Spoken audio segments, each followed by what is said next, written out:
guys, welcome to my channel. My name is Ajane for those of you who are new, and if you're new, welcome to the channel, and if you subscribe to the channel, welcome back. Today I am doing a video that was requested, which is a documenting video. So how do I document as a medical social worker, as a hospital social worker, as a case manager / discharge planner? I'm going to be giving you guys all of the tea. I wanted to share with you guys just like some of the ways that I've documented throughout my career as a medical social worker, how I discharge patients, how I updated the staff. I'm going to be using scenarios, different types of situations that I've encountered or experienced or I've had through coworkers, and I want to be able to show you guys how I would have documented or how I have documented this scenario. I'm going to be obviously blurring some things out, changing up some things, changing identifiable information, making sure that my patients' confidentiality and HIPAA is not violated, their privacy is not violated, alongside my coworkers and my organization. I want to make sure that there's respect upon all levels and there is attention paid to every detail.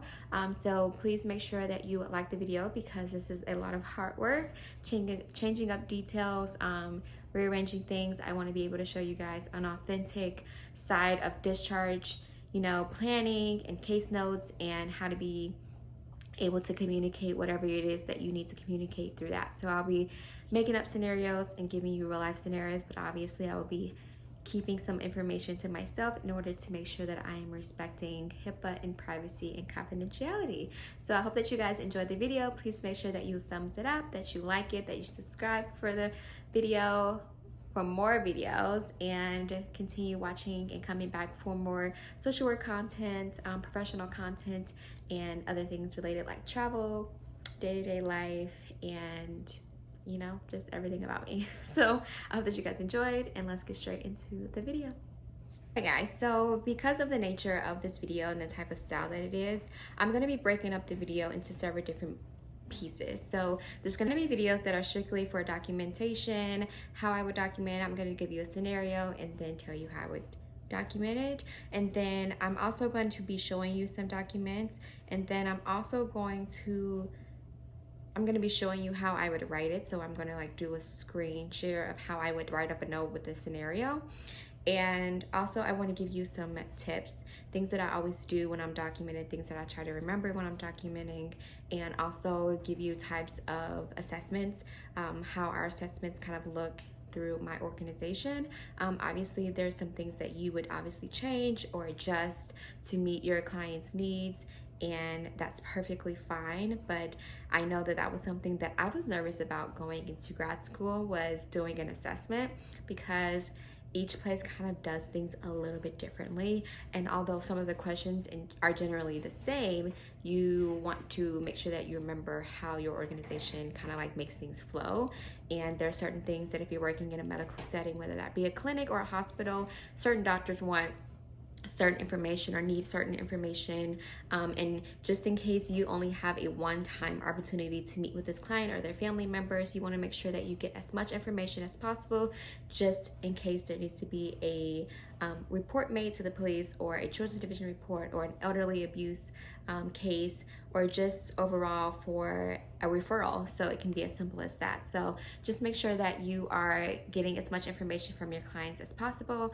Always reiterate to the patient or the client that they can obviously not answer things, they can obviously withhold things, and don't necessarily have to tell the truth, but you want to create an environment where they feel like they can tell and share their truth and their story, and you want to be able to respect that. And also just warn them that if you tell me anything that is going to harm yourself or other people, I am a mandated reporter and I am obligated to tell someone, and obviously do my best to get you help and the resources and services that you need. So obviously those are disclosures that need to be said. Sometimes even I forget to say those things when I'm moving from one room to another and I'm meeting a new patient, because in my mind it's obviously they know, and a lot of patients do know, but it's good to reiterate those things in every encounter. Okay, so I'm gonna read a note. I'm not gonna give you any dates, any other identifiers to help you identify who a patient could possibly be, but I work around different types of hospitals and different settings, and then some of these notes are even from other experiences that I've had, my practicums, other experiences with other hospitals and medical settings. So this is not just where I currently work. So this is just a broad interpretation of like medical documentation. So this was a scenario where I was due to meet with the patient. I was supposed to do her full consult. Sometimes there are situations where I'm not able to do a full consult. I'm not able to do a full assessment on the patient, and I have to then do it at their next visit if possible. And it's happened. It happens. It's life. You know, you do your best to introduce yourself, explain what your jobs and responsibilities are with the patient, and how you can possibly benefit or provide assistance to them to benefit, increase their quality of life. And so I went in that scenario knowing that I had to do this because sometimes a patient don't want to wait on you. Sometimes a patient has to go to work. Sometimes they have other responsibilities and things that they need to tend to. And sometimes visits are long, especially prenatal visits, with different entities that you have to focus on, especially towards my clinic and my hospital. So there's a lot that goes on, a lot that goes into an appointment. And so sometimes they don't want to wait.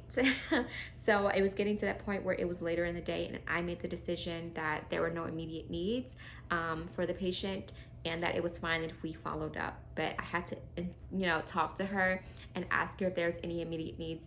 And I kind of like went through all of those immediate needs, like shelter, housing, safety, food, transportation to get to her next appointment, any immediate questions or concerns that she had about her visit or appointments or upcoming things that might be happening in her life that she might want some assistance with or resources for.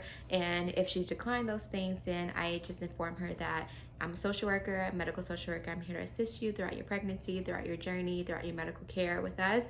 And I want to be able to assist you with this and this and this. And I also am a mandated reporter, so anything you tell me or disclose to me that might be harmful to yourself or other people, I am a mandated reporter and have to tell.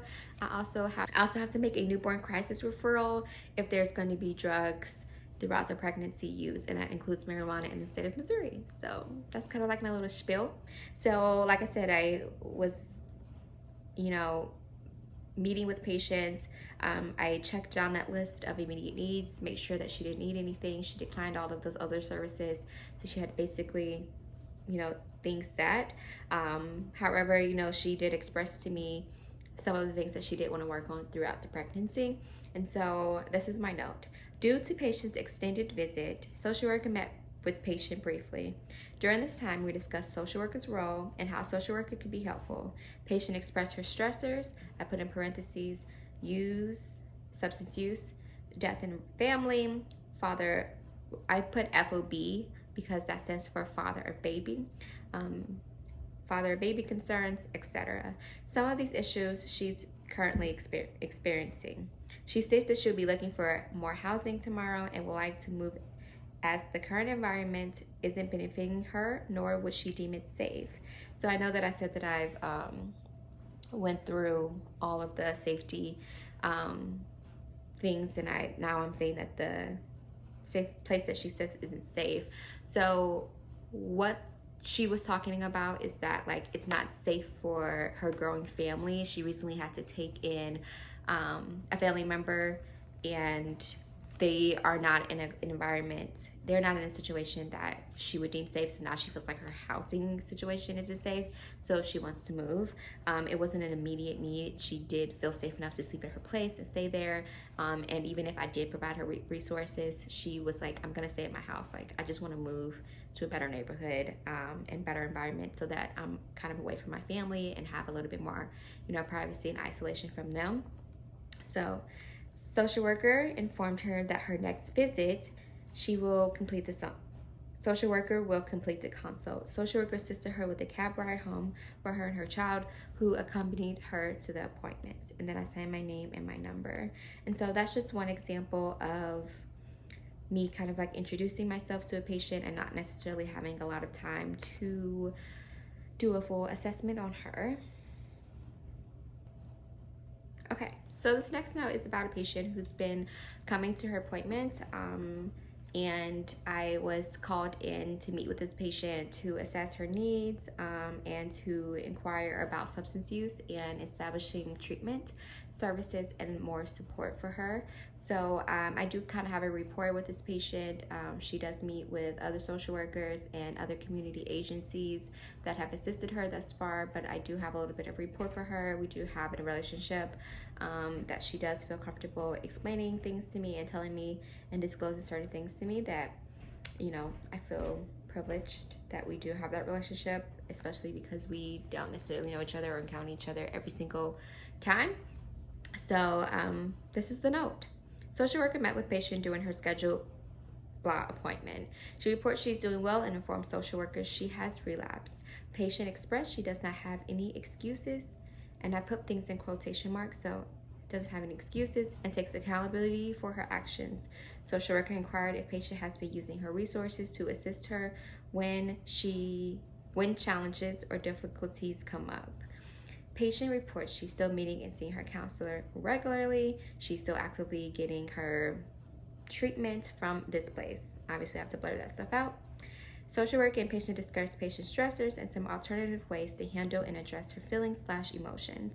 We discussed patient getting into couples counseling with her father of baby, FOB, as she and him are struggling with their relationship. She states that her use is a huge contributor to their current issues, and she doesn't believe he is open to understanding SUD, substance use disorder, and supporting her when she needs help. Social work showed patient how to access behavioral health services on her insurance website. So I was able to walk her through how I would refer her to a counselor or a therapist or, you know, resources through her insurance. Social worker and patient discussed Children's Division intervention, and social worker encouraged patient to do her best to achieve sobriety, come to her appointments, and engage in treatment. Her odds of maintaining custody increase, but social worker has no guarantee of discharge outcome. Social worker provided supportive encouragement to patient. Patient and social worker discussed her relationships with significant other and family members. We also discussed the baby safety class. Social worker met with patient regarding the baby safety class and provided her with the resources and numbers to make an appointment and call. And then I explained what the baby safety class is and what she would be getting out of the baby safety class. And I'm not going to read that. So patient is interested in attending the class and was provided with the class schedule in order to register for the class. Social worker informed patient that social worker would be checking in to see if there are any other resources that patient can utilize. And then I sign my name and my number. So that's one, it's one example of just like going through a synopsis of our conversations, you know, details, things that she came in today, you know, complaining about or finding it to be an issue. And when I say complain, I'm not saying that, oh, like she's complaining, but like her complaints. That's what we say at the hospital. So her complaints are, you know, struggling with the father of the baby and her substance use and not being able to achieve sobriety, finding additional support to help engage that because that is a huge stressor on her and does make her want to use in order to cope with that. So we have to find alternative ways for her to cope with her use. Hey guys, I ended up reading one more example, but my camera ended up dying and I didn't know. So I just wanted to say that a second part will be coming out with, you know, more examples of how to document, how to write the documents, and that will be coming out in the next few weeks, so keep an eye out. But thank you guys so much for watching. I'll continue this little mini series as long as you guys like it. Thanks.